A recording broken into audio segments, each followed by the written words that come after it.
Wamejumuika katika maeneo mbalimbali ya ibada kwa ajili ya maadhimisho ya sikukuu ya Eid al-Adha.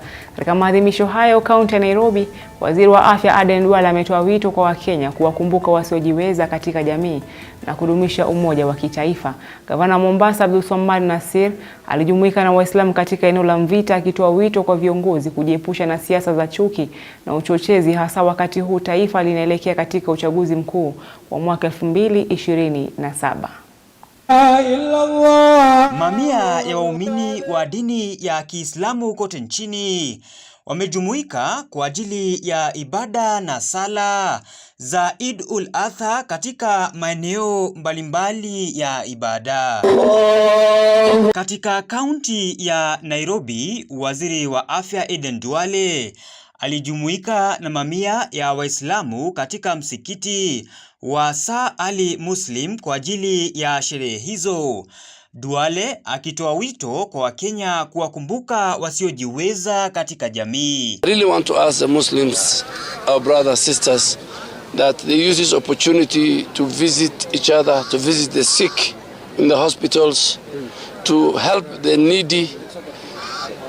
The animal you're going to slaughter is not for your family alone.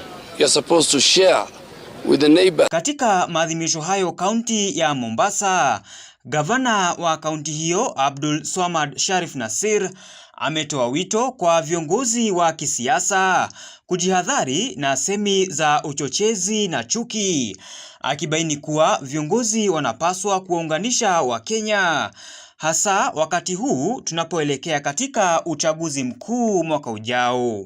Ni mapema sana, bado mwaka mzima kufika time ya kura, lakini kauli za viongozi ni muhimu sana pale ambapo kwamba ni kauli za chuki, kauli za kuchocheana, kauli za ukabila, kauli ambazo kwamba zinaweza kuleta fitna, na wasihi, na mimi najikumbusha mwenyewe roho yangu na nafsi yangu nisiweze kuteleza. Tumie fursa hii ya sikukuu kuliombea taifa letu, kuliombea amani, kuliombea upendo, kuliombea ushikamano, kuliombea utangamano. Na nyinyi viongozi ndio mnaosababisha matatizo, kwa sababu mna watu mnawafadhili ili waingie mahali wafanye fujo. Matokeo yake wale watoto wanapoteza roho zao na mali za watu zinapotea. Katika kaunti ya Machakos, Waislamu walijumuika katika msikiti wa Masjid Yusuf kuadhimisha siku hii muhimu. Allahu Akbar, Allah. Katibu mkuu wa Waislamu kaunti hiyo Sheikh Said Omar Abdalla